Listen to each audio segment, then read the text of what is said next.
जय हिंद, वंदे मातरम। नमस्कार साथियों, आप सभी का अपने अवतारिश 7054 में स्वागत है। और दोस्तों आज आपके लिए लेके आया हूँ बहुत ही महत्वपूर्ण दोस्तों मॉक टेस्ट कराएंगे। और दोस्तों इस टेस्ट से आपकी परीक्षा में 2 से या 3 क्वेश्चन अवश्य फंसेंगे, तो इसको दोस्तों विशेष और अच्छी तरह से ध्यान से पढ़ें। ठीक है दोस्तों। अब दोस्तों देखा जाए तो यूपी ट्रिपल सी पेड और यूपी पुलिस हिंदी के जो भी एग्जाम है सभी के लिए बहुत महत्वपूर्ण क्लास है दोस्तों, बहुत ही महत्वपूर्ण। तो इसको बहुत ही अच्छी तरह से आप लोग देखें। ठीक है दोस्तों, अब टाइम नहीं बचा है, ज़्यादा से ज़्यादा सभी लोग प्रैक्टिस सेट करने की कोशिश करें। ठीक है दोस्तों, इसी के साथ अब चलेंगे अपने टॉपिक की ओर।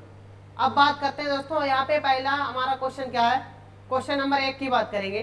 क्या दोस्तों, क्वेश्चन नंबर 1 की बात करते हैं। ने, यहाँ पे बात की जा रही है किसकी, ने किस कारक का चिन्ह है। यहाँ पे आपको बताना है ने किस कारक का चिन्ह है। ऑप्शन नंबर 1 कर्ताकार का, ऑप्शन नंबर बी कर्मकार का, ऑप्शन नंबर सी करणकार का, ऑप्शन नंबर डी संप्रदान कारक। सभी लोग इसका राइट आंसर करेंगे। और दोस्तों कारक के कितने भेद होते हैं ये भी आप लोगों को बताना है। कारक के कितने भेद होते हैं, कारक के भेद बताने हैं। ठीक है दोस्तों, सभी लोग इसका राइट आंसर करेंगे। कारक के कितने भेद होते हैं और कारक के कौन कौन से भेद होते हैं ये भी सभी लोग बताएंगे। देखिए दोस्तों, यहाँ पे अगर बात करते हैं कारक, तो यहाँ पे पहली बात जान लेते हैं दोस्तों कारक के भेद कितने होते हैं। कारक के भेदों की बात करते हैं तो कारक के दोस्तों कितने, 8 भेद होते हैं। कितने, 8। इतनी बात क्लियर हो गई। 8 होते हैं भाई दोस्तों। होते कौन कौन से ये जान लेते हैं। देखिए दोस्तों, कर्ता, कर्म, कर्ण, संप्रदान, अपादान, संबंध, अधिकरण और संबोधन। कितने होते हैं, 8। 4 तो दोस्तों ये हमारे दे रखे, कर्ता, कर्म, कर्ण, संप्रदान। और दोस्तों कौन कौन से होते हैं ये जान लेते हैं। देखिए दोस्तों, इसके बाद हमारा आएगा कौन सा, अपादान।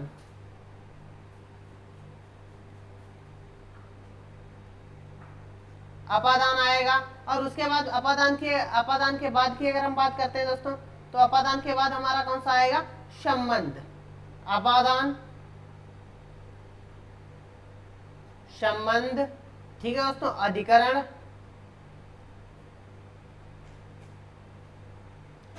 और दोस्तों क्या, संबोधन।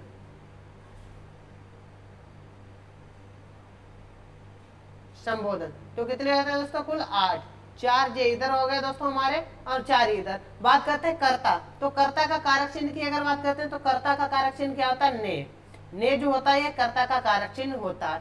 कर्म की बात करते हैं तो कर्म का कारक चिन्ह दोस्तों क्या होता है, कर्म को होता है। इतनी बात क्लियर। कर्ण की अगर बात करते हैं तो कर्ण का कारक चिन्ह क्या होता है, से के द्वारा। क्या दोस्तों, से के द्वारा। किसी साधन की अगर बात की जा रही है तो वहां पे दोस्तों हमारा क्या है, करण कारक। संप्रदान की बात करते हैं, संप्रदान के लिए होता है। संप्रदान को या के लिए होता है दोस्तों। ठीक है दोस्तों, क्या हो जाएगा, को हो जाएगा या दोस्तों के लिए, ये इसका कारक चिन्ह होता है। अब बात करेंगे अपादान, तो अपादान कारक चिन्ह का दोस्तों क्या होता है, से होता है दोस्तों। होता तो इसका भी से होता है, कर्ण का भी, लेकिन इसका दोस्तों क्या होता है, जब कोई चीज अलग हो रही है, अलगाव की स्थिति में, अलग होने की स्थिति में हमारा अपादान होगा, वैसे दोस्तों कर्ण होगा। बात करते हैं संबंध, तो संबंध में हमारा कहा जाता है दोस्तों का, की। संबंध में आ जाएगा का हो गया, की, के, रा, री, ये दोस्तों हमारे इसमें आते हैं संबंध में। अधिकरण की बात करते हैं, अधिकरण में पर होता है, अधिकरण में पर। और दोस्तों संबोधन की बात करते हैं तो क्या हो जाएगा, संबोधन का कारक चिन्ह हे और दोस्तों क्या आ जाएगा, अरे। इसमें दोस्तों कभी एक हमारा चिन्ह भी मिल जाता है, ये विस्मयादि बोधक का चिन्ह है, तो संबोधन। ठीक है दोस्तों, तो यहाँ पे हमारा राइट आंसर की बात करते हैं, ने पूछा गया तो कर्ता ने, ये हमारा बिल्कुल राइट आंसर है, ऑप्शन नंबर ए। इसी के साथ आगे बढ़ेंगे और बात करते हैं क्वेश्चन नंबर 2 की।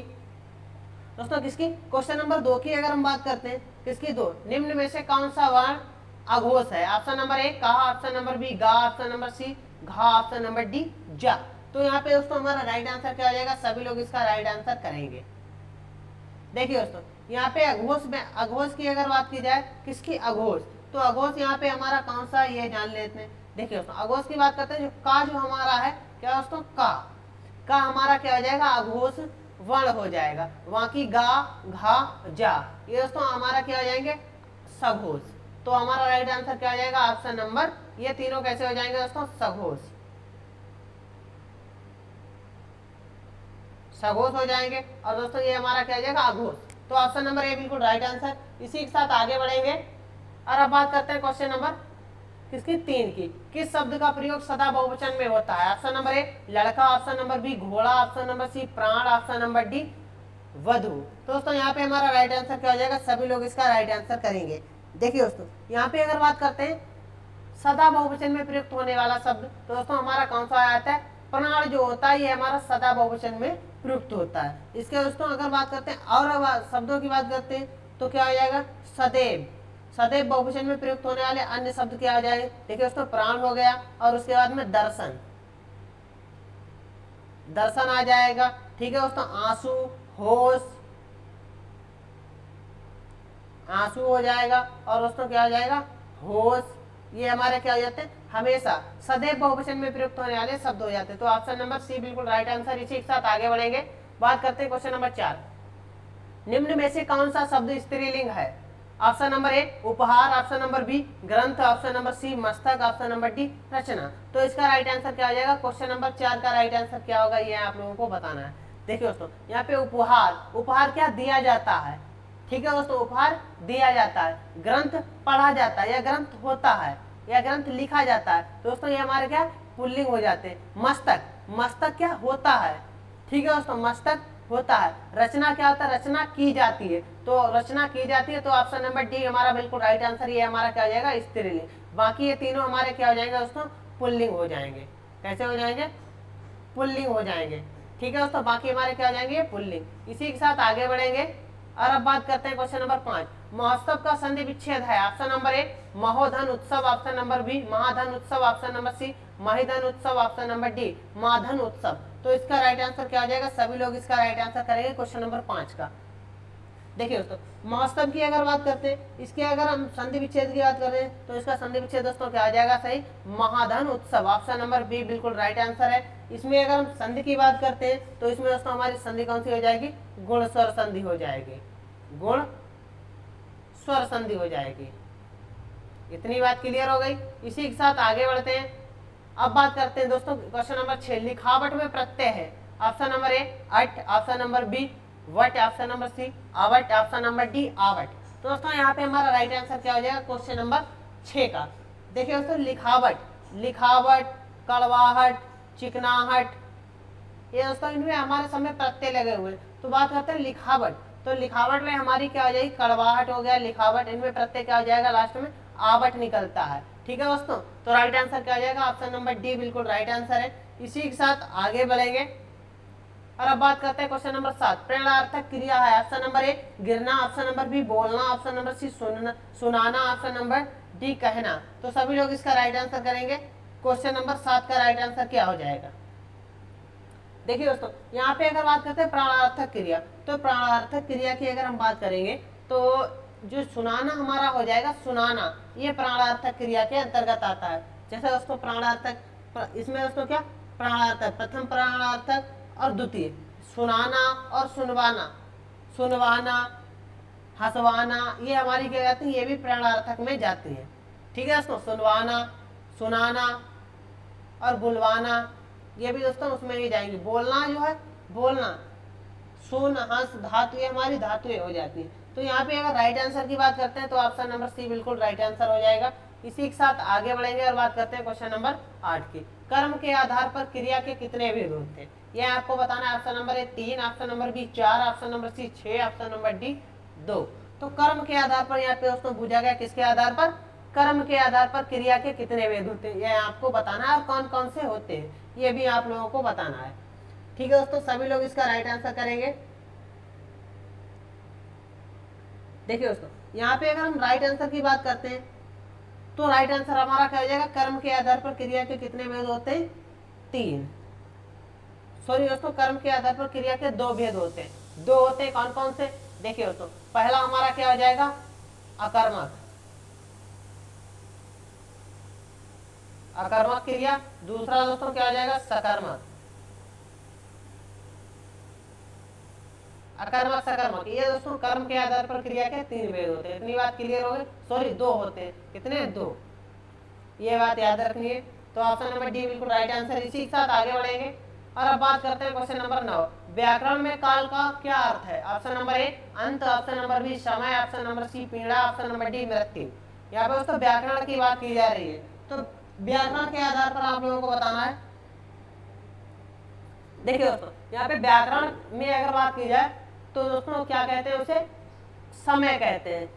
काल का अर्थ होता है दोस्तों समय। अगर काल की हम बात करते हैं तो काल हमारे कितने प्रकार के होते हैं और कौन कौन से होते हैं। काल की बात करते हैं, काल के 3 वेद होते हैं। कौन कौन से दोस्तों, देखिए काल का हमारा पहला हो जाएगा वर्तमान, भूतकाल और भविष्यकाल। वर्तमान काल, भूतकाल और भविष्यकाल, ये 3 होते हैं। इतनी बात क्लियर हो गई। इसी के साथ आगे बढ़ेंगे और अब बात करते हैं क्वेश्चन नंबर 10। यह ताले की चाबी है।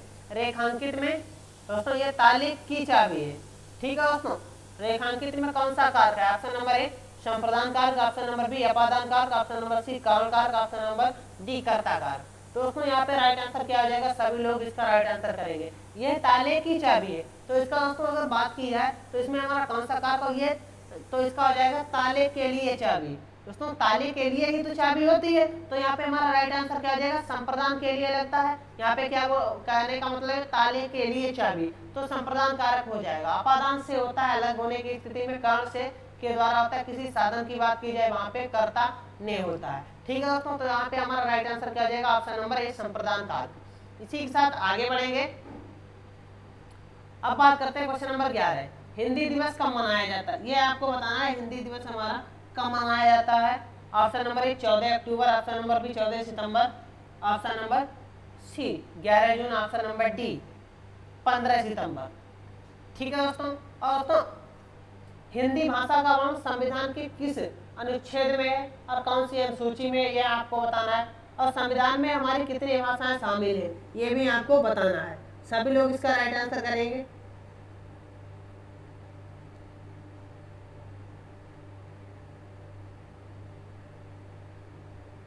देखिए दोस्तों, यहाँ पे अगर बात की जाए हिंदी दिवस कब मनाया जाता है? हिंदी दिवस हमारा 14 सितंबर को मनाया जाता है। कब दोस्तों? 14 सितंबर को मनाया जाता है। इतनी बात क्लियर हो गई। कब मनाया जाता है? 14 सितंबर को। ठीक है दोस्तों, अगर संविधान में अगर भाषाओं की बात की जाए तो कितनी दोस्तों? हमारी 22 भाषाएं शामिल है। कितनी? 22 भाषाएं। ठीक है दोस्तों, और कौन सी अनुसूची के अंतर्गत हिंदी का वर्णन किया गया दोस्तों? 8वीं अनुसूची।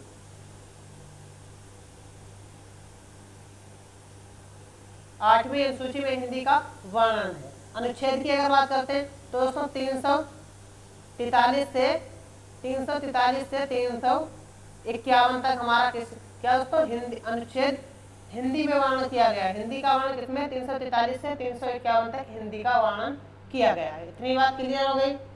इसी के साथ आगे बढ़ते हैं और इसी के साथ दोस्तों जान लेते हैं विश्व हिंदी दिवस हमारा कब मनाया जाता है? विश्व क्या दोस्तों? विश्व हिंदी दिवस। ये भी क्वेश्चन हमारा आ जाता है परीक्षा में। विश्व हिंदी दिवस, विश्व हिंदी दिवस। दोस्तों विश्व हिंदी दिवस की अगर बात करते हैं तो विश्व हिंदी दिवस हमारा कब मनाया जाता है? 10 जनवरी को मनाया जाता है। 10 जनवरी को क्या मनाया जाता है? विश्व हिंदी दिवस। 14 सितंबर को हिंदी दिवस मनाया जाता है। ठीक है दोस्तों, इसी के साथ आगे बढ़ेंगे और बात करते हैं क्वेश्चन नंबर 12। साकेत महाकाव्य के रचयिता हैं। Option number A Jaishankar Prasad, option number B Sumitranand Pant, option number C Maithili Sharan Gupt, option number D Nagarjuna. तो सभी लोग इसका राइट आंसर करेंगे क्वेश्चन नंबर 12 का। देखिए दोस्तों, क्वेश्चन नंबर अगर 12 की हम बात करते हैं, किसकी? क्वेश्चन नंबर 12 विश्व किसका? साकेत महाकाव्य के रचयिता कौन है, ये आपको बताना है। तो यहाँ पे दोस्तों अगर हम राइट आंसर की अपनी बात करते हैं तो हमारा राइट आंसर क्या हो जाएगा? ऑप्शन नंबर सी बिल्कुल राइट आंसर है। कौन सा हो जाएगा? Option number C. ठीक है दोस्तों, तो इसके रचनाकार कौन हो जाते हैं? मैथिली शरण गुप्त। मैथिली शरण गुप्त जी की अगर रचनाओं की बात करते हैं, अन्य रचनाओं की, तो दोस्तों साकेत हो गई, यशोधरा हो जाएगी, ये दोस्तों किसकी हो जाती है? मैथिली शरण गुप्त जी की रचनाएं हो जाती है। इतनी बात क्लियर हो गई। इसी के साथ आगे बढ़ेंगे और अब बात करेंगे दोस्तों किसकी? क्वेश्चन नंबर 13 द्विवेदी युगीन रचना जय भारत के रचनाकार हैं। Option number Maithili Sharan Gupt, option number B Mahavir Prasad Dwivedi, option number सी बाल मुकुंद गुप्त, ऑप्शन नंबर डी श्रीधर पाठक। तो क्वेश्चन नंबर 13 का राइट आंसर की अगर हम बात करते हैं तो क्वेश्चन नंबर 13 का राइट आंसर क्या हो जाएगा, ये आप लोग बताएंगे। देखिए दोस्तों, यहाँ पे क्वेश्चन नंबर 13 की अगर हम राइट आंसर की बात करते हैं तो द्विवेदी युगीन की बात की जाए तो उसके दोस्तों कौन हो जाएंगे? मैथिली शरण गुप्त जी हो जाते हैं। ऑप्शन नंबर ए बिल्कुल राइट आंसर है। इनकी अगर और रचनाओं की बात करते हैं दोस्तों पंचवटी इन्हीं की रचना हो जाती है। साकेत, जयेंद्रवध, यशोधरा, भारत भारती। सबसे महत्वपूर्ण रचना क्या है? भारत भारती। ठीक है दोस्तों, तो यहाँ पे राइट आंसर क्या आ जाएगा? ऑप्शन नंबर ए। इसी के साथ आगे बढ़ेंगे और बात करते हैं क्वेश्चन नंबर 14। महादेवी वर्मा को किस पुस्तक पर ज्ञानपीठ पुरस्कार मिला था? Option number A Neerja, option number B Nihar, option number C Rashmi, option number D Yama. तो इसका दोस्तों राइट आंसर क्या हो जाएगा? सभी लोग इसका राइट आंसर करेंगे। और महादेवी की अन्य रचनाएं क्या है? देखिए दोस्तों, यामा इन्हें ज्ञानपीठ पुरस्कार मिला कब था, ये भी आप लोग बता दीजिए। बात करते हैं तो इन्हें दोस्तों क्या 1882 में इन्हें दोस्तों दिया गया था।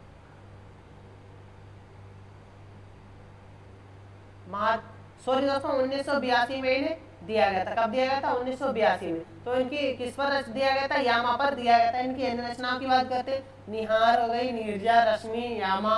ठीक है दोस्तों, स्मृति की रेखाएं, रश्मि, ये दोस्तों किसकी जाती है? चलचित्र, ये भी दोस्तों इन्हीं की हो जाती है। तो ऑप्शन नंबर डी पर इन्हें ज्ञानपीठ पुरस्कार दिया गया था। कब? 1982 में। इसी के साथ आगे बढ़ेंगे और बात करते हैं क्वेश्चन नंबर 15। निम्नलिखित में से कौन अष्टचाप का कवि है? और दोस्तों अष्टचाप के कितने कवि है अभी आपको बताने। अष्टचाप की स्थापना वर्ष क्या है और अष्टचाप की स्थापना किसने की थी? दोस्तों यहाँ पे बात करते हैं option number A Mirabai, option number B Surdas, option number C Raskhan, option number D Vidyapati. दोस्तों यहाँ पे अगर बात करते हैं अष्टचाप के कवि, तो अष्टचाप के कवियों की बात करते हैं। यहाँ पे कवि कौन है? तो दोस्तों सूरदास जी हो जाते हैं। बात करते हैं अष्टचाप की स्थापना, इसके स्थापना वर्ष की बात करते हैं। स्थापना कब की गई थी? दोस्तों स्थापना की गई थी 1565 ईस्वी में। किसने की थी? स्वामी विठलनाथ ने की थी। विठलनाथ दोस्तों थे कौन? वल्लभाचार्य के पुत्र थे। कौन? विठलनाथ। 4 शिष्य दोस्तों विठलनाथ के थे और 4 शिष्य किसके थे? वल्लभाचार्य के शिष्य थे। कुल दोस्तों अष्टचाप कवियों की संख्या, अष्टचाप कवियों की संख्या, कवि कितने थे? तो कवि की संख्या की बात की जाए, कवि कितने थे संख्या की बात की जाए तो कुल कितने थे? 8। तो इसी को दोस्तों अष्टचाप कहते हैं। तो यहाँ पे हमारा राइट आंसर क्या हो जाएगा? Option number B. इसी के साथ आगे बढ़ेंगे और बात करते हैं क्वेश्चन नंबर 16।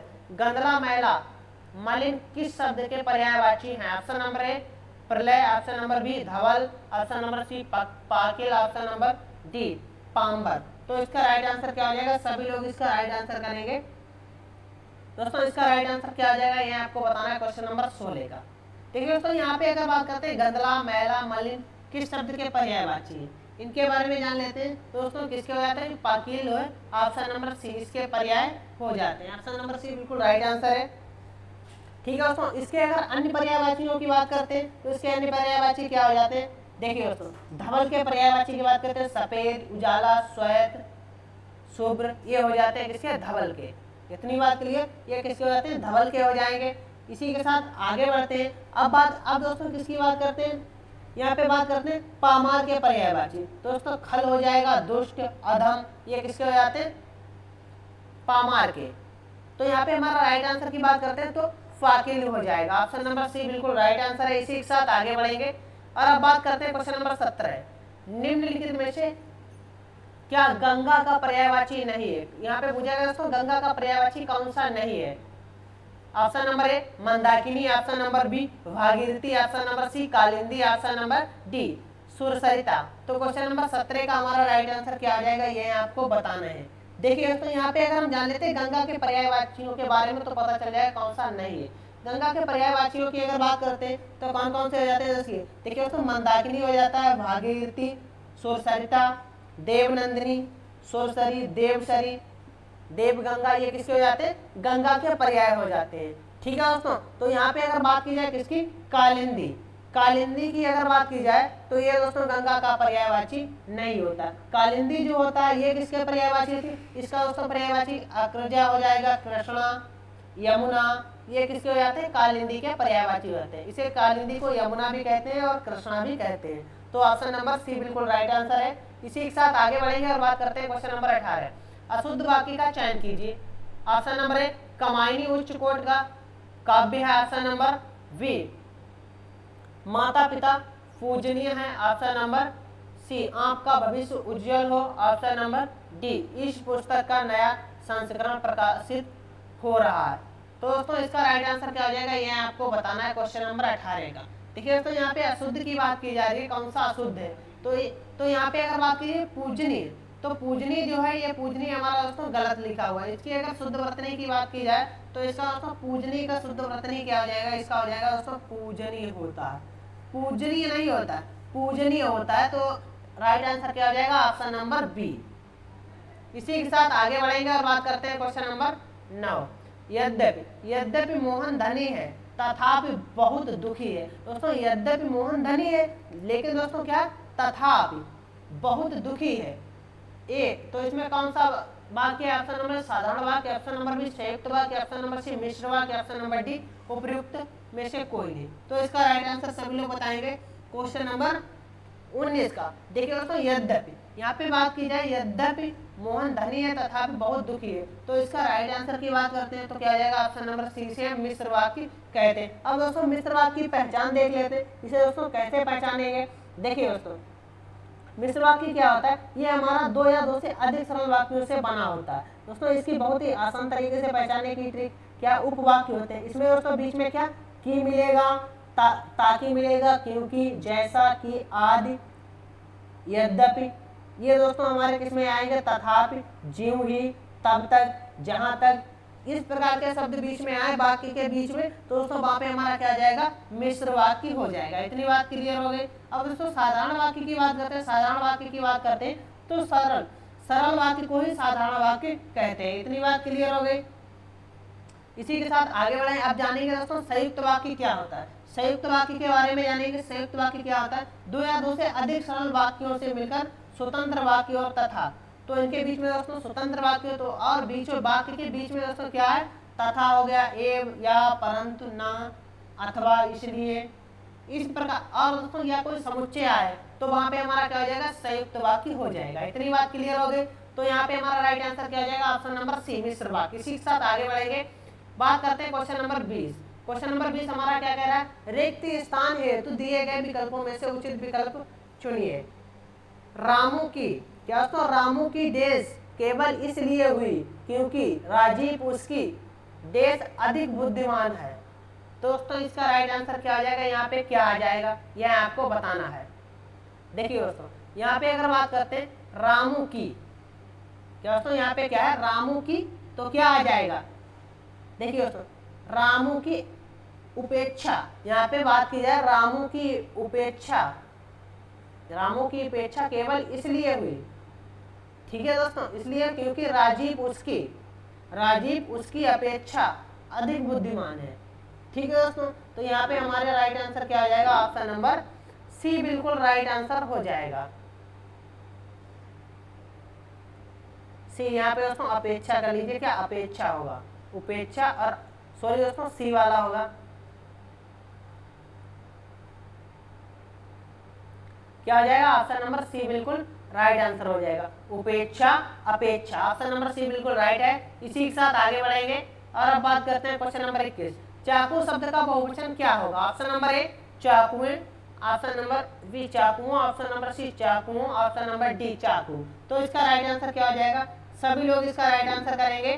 दोस्तों क्वेश्चन नंबर 21 का देखिए दोस्तों, चाकू शब्द का अगर बहुवचन की बात करते हैं तो चाकू का बहुवचन दोस्तों चाकू ही रहता है। तो ऑप्शन नंबर डी बिल्कुल राइट आंसर है। चाकू का बहुवचन हमेशा क्या रहता है, चाकू ही रहता है। इतनी बात क्लियर, जैसे बालक का बालक ही रहता, आदमी का आदमी रहेगा, कवि का कवि ही रहेगा। इतनी बात क्लियर हो गई। साधु का हमेशा साधु ही रहेगा, मोती का मोती रहेगा। इसी प्रकार चाकू का हमेशा चाकू ही रहेगा, चाकू शब्द का बहुवचन चाकू ही रहेगा। तो ऑप्शन नंबर डी बिल्कुल राइट आंसर। इसी के साथ आगे बढ़ेंगे, बात करते हैं क्वेश्चन नंबर 22। सही वर्तनी शब्द का चयन कीजिए। ऑप्शन नंबर ए अवनति, ऑप्शन नंबर बी श्रृंगार। दोस्तों यहाँ पे थोड़ा चेंज कर लीजिए दोस्तों, यहाँ पे क्या आ जाएगा, श्रृंगार। सही वर्तनी शब्द का चयन कीजिए। ऑप्शन नंबर ए अवनति, ऑप्शन नंबर बी श्रृंगार, ऑप्शन नंबर सी मुश्किल, ऑप्शन नंबर डी मातृभूमि। दोस्तों यहाँ पे शुद्ध शब्द का बात की गई, कौन सा शुद्ध है, तो इसके शुद्ध की अगर हम बात करते हैं तो शुद्ध कौन सा हो जाएगा, यह आपको बताना है। देखिए दोस्तों यहाँ पे अगर हम इसका शुद्ध की बात करते हैं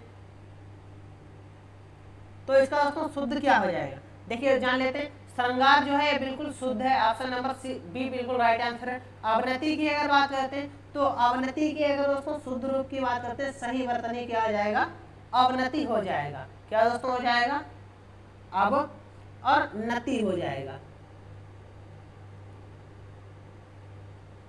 अवनति ये इसका शुद्ध रूप हो जाएगा। मुश्किल की अगर बात करते हैं, मुश्किल, तो मुश्किल दोस्तों मुश्किल का सही रूप क्या हो जाएगा, सही की अगर बात की जाए तो सही दोस्तों हो जाएगा मुश्किल,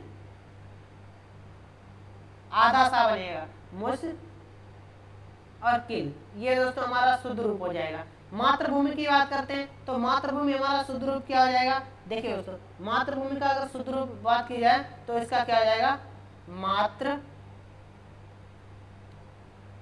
हो जाएगा। तो ये हमारा बिल्कुल राइट आंसर है। इतनी बात क्लियर हो गई, तो हमारा राइट आंसर क्या हो जाएगा, ऑप्शन नंबर बी बिल्कुल राइट आंसर, ये हमारा शुद्ध रूप था। ठीक है दोस्तों, टाइपिंग में मिस्टेक हो गई, इसी के साथ आगे बढ़ेंगे।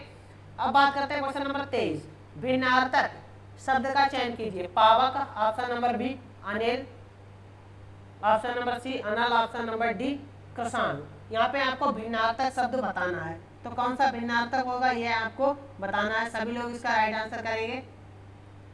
देखिए दोस्तों, यहाँ पे अगर भिन्नार्थक की बात करते हैं तो हमारा क्या हो जाएगा, अनिल। अनिल जो है ये हमारा क्या हो जाएगा, भिन्नार्थक शब्द हो जाएगा। किस प्रकार, उपयुक्त में अगर बात की जाए निम्नलिखित में, तो दोस्तों इनमें सब में अनिल शब्द का अर्थ वायु होता है। अनिल का अर्थ दोस्तों क्या होता है, वायु होता है। इतनी बात क्लियर होगी। जो अनिल शब्द है इसका मतलब दोस्तों क्या होगा, वायु होगा। इतनी बात क्लियर हो गई। पावक, अनल, कृषाणु, इन तीनों का, पावक की बात करें और अनल की बात करें और कृषाणु की बात करते हैं, तो इन तीनों का दोस्तों क्या हो जाएगा, अग्नि। ये तीनों किसके होते हैं दोस्तों, ये अग्नि के पर्याय होते हैं, अग्नि। ठीक है दोस्तों, तो राइट आंसर क्या आ जाएगा, ऑप्शन नंबर बी। इसी के साथ आगे बढ़ेंगे और बात करते हैं क्वेश्चन नंबर 24, प्रतिकूल शब्द में कौन सा उपसर्ग है। यहाँ पे बहुत ही सिंपल सवाल है दोस्तों। क्या, ऑप्शन नंबर ए पर, ऑप्शन नंबर बी परा, ऑप्शन नंबर सी परी, ऑप्शन नंबर डी प्रति। तो दोस्तों यहाँ पे बात की जाए प्रतिकूल शब्द में कौन सा उपसर्ग होगा, तो प्रतिकूल में जो हमारा ऑप्शन नंबर डी प्रति जो है ये हमारा उपसर्ग है। इसी के साथ आगे बढ़ेंगे, बात करते हैं क्वेश्चन नंबर 25, दही बड़ा समस्त पद का सही विग्रह है। ऑप्शन नंबर ए दही का बड़ा, ऑप्शन नंबर बी दही से बड़ा, ऑप्शन नंबर सी दही में डूबा हुआ बड़ा, ऑप्शन नंबर डी दही के साथ बड़ा। तो यहाँ पे बात की जाए तो हमारा राइट आंसर क्या हो जाएगा, दही में डूबा हुआ बड़ा, ऑप्शन नंबर सी बिल्कुल राइट आंसर है। इसी के साथ दोस्तों मिलते हैं कल की क्लास में। आज की क्लास कैसी लगी सभी लोग कमेंट करके बताएंगे। जिस दोस्त ने अभी तक चैनल को सब्सक्राइब नहीं किया वह चैनल को सब्सक्राइब करना ना भूले। सभी दोस्तों को मेरी तरफ से जय हिंद, जय भारत।